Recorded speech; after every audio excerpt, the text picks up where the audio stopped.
Buenas tardes. El día de hoy me encuentro con el doctor Omar Ortiz, precandidato a la alcaldía de Fusagasugá. ¿Cómo está? Muy bien, muchas gracias. Darles la bienvenida a esta su oficina. Acá estamos para servirles. Vale, te voy a hacer 5 preguntas. Empezamos con la primera. ¿Qué diferencias, similitudes y relaciones hay entre Estado, nación y gobierno? Normalmente los ciudadanos tienden a confundir cada uno de estos términos. Pues el Estado es lo que se compone de todos ellos. El Estado tiene que ver con la población que se asienta en un territorio, que tiene unas costumbres, que tiene unas políticas, que tiene un gobierno y que además tiene una autodeterminación, tiene una soberanía. Eso le permite pues reunir todas las condiciones como Estado. De ahí en adelante pues podemos definir cada uno de ellos. La población tiene que ver con la nación, con esas costumbres que tiene esa sociedad específicamente dentro de ese territorio. Y el gobierno pues tiene que ver con las acciones que se toman con la organización como tal que está administrando ese territorio. Vale. Segunda, ¿qué diferencias, similitudes y relaciones hay entre participación política y democracia? La participación política tiene que ver con las acciones que hace normalmente un ciudadano. Esa participación política tiene que ver, por ejemplo, con lo que hacen en las elecciones, esas determinaciones que se toman frente a los candidatos, las posturas, la elección de un partido político, la conformación de directorios, todo lo que tiene que ver con esas organizaciones políticas. Y el resto pues podemos entender que tiene que ver con ya la estructura como tal. La democracia tiene que ver con las organizaciones, tiene que ver con cómo los ciudadanos tienen la oportunidad y la garantía de ejercer esos derechos de participación, de elegir y ser elegidos. Entonces es mucho más grande el tema de la democracia que la participación política. Vale. ¿Cómo defines política? ¿Y cuál es la diferencia entre la política y lo político? Las políticas son esos medios que utiliza el Estado para llevar algunos de sus beneficios, las decisiones que toma el Estado. Y lo político es cómo se toman ellos, cómo esas acciones llegan, cómo se ejecutan, cómo se plasman precisamente para tener el desarrollo, para tener esos beneficios directos hacia la comunidad. Vale. ¿Qué elementos componen la cultura política? Bueno, en la cultura política nosotros entendemos que existen todas esas costumbres, todas esas prácticas que tienen las personas.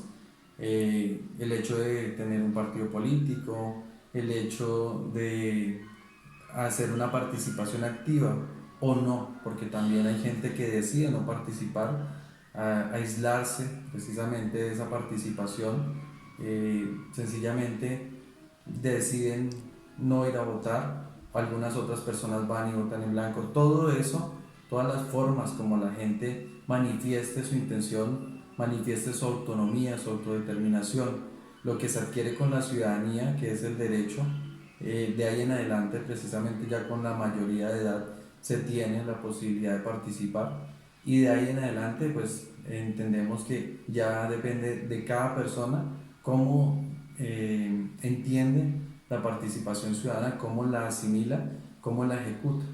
De esto podemos extractar precisamente todas estas personas que están en posiciones de derecha, de izquierda, pero también hay personas que están en el centro, personas que toman unas oportunidades, unas opciones y pues la democracia, el sistema electoral colombiano nos permite tomar posiciones de toda clase. Se supone que en la constitución política está la garantía de elegir y ser elegido y de ahí en adelante cada quien desarrolla esa participación política como cree que es conveniente para cada persona. Vale. ¿Qué elementos involucra el ser ciudadano y cómo definirías los derechos y deberes del ciudadano? Bueno, lo básico para un ciudadano es participar precisamente, salir a votar, salir a ejercer esos derechos, pero también debemos entender la participación como un deber ciudadano. Si nosotros no participamos activamente en las decisiones frente a los gobiernos, quiénes son los que van a gobernar, quiénes son los que van a tomar las decisiones, pues entonces no podemos decir que estamos siendo ciudadanos activos, que estamos ejerciendo precisamente esos derechos que tenemos y además no estamos siendo conscientes de la responsabilidad tan grande que estamos delegando.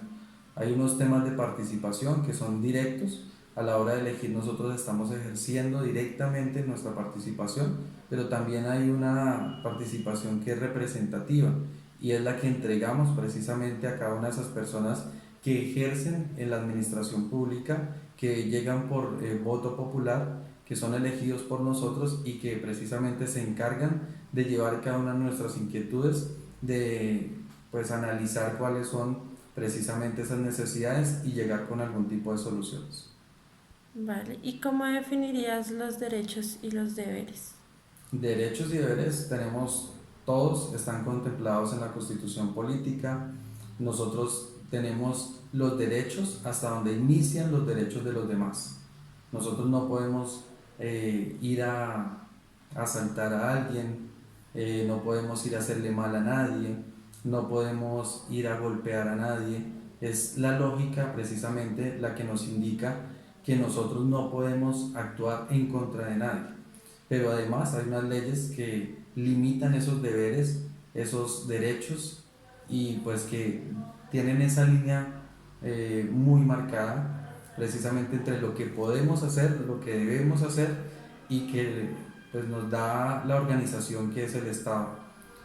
Cuando nosotros adquirimos la ciudadanía, precisamente también nos comprometemos a respetar unas normas, a respetar una legislación que está ahí contemplada y que pues va mucho más allá en el desarrollo precisamente de cada uno de los estatutos, en cada uno de los desarrollos legislativos y que es un compendio de normas que aunque no conozcamos debemos respetar, precisamente porque hacen parte del ordenamiento jurídico de nuestro país, de nuestra nación, parte de nuestro Estado.